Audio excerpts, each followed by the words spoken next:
Yana haligi befahm savol beruvchi savol beradi. Bo'pti, bunaqa bo'lsa shuncha mashmashani surdi, hisob-kitob oldi qoshdini qilmasdan bir yo'li odamni yaratmay qo'yaversa bo'lmaydimi? Allohning qo'lidan keladi-ku, imonga imkoni bor.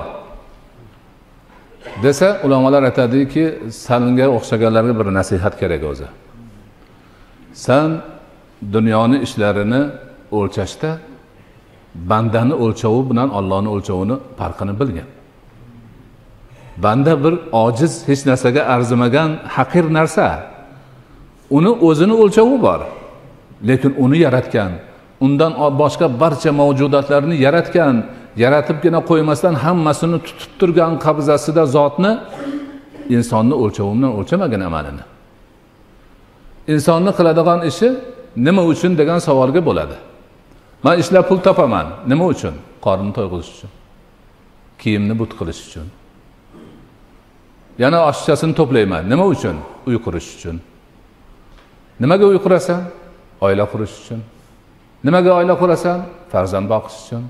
Demak, nimagaga insonni amali javob bo'ladi. Lekin Allohga nimaga deb bo'lmaydi. Allohga mutlaqo hech qachon nimaga deb bo'lmaydi.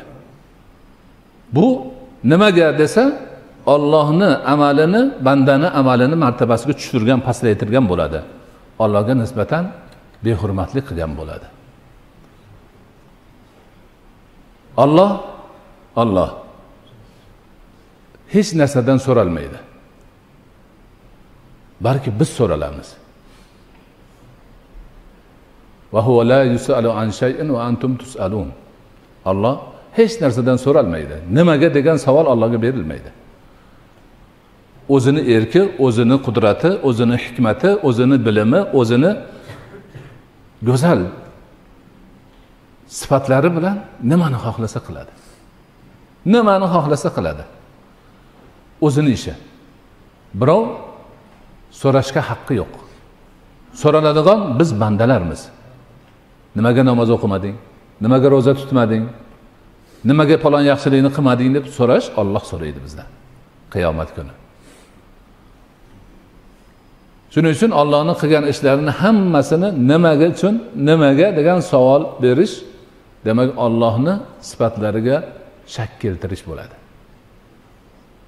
Allohning buyuk sifatlarini, u Alloh yaratgan narsalarni eng zaiflaridan biri bo'lmish insonni sifatiga yaqinlashtirish uchun urinish bo'ladi. Bu esa mutlaqo mo'min musulmon odamga to'g'ri kelmaydi.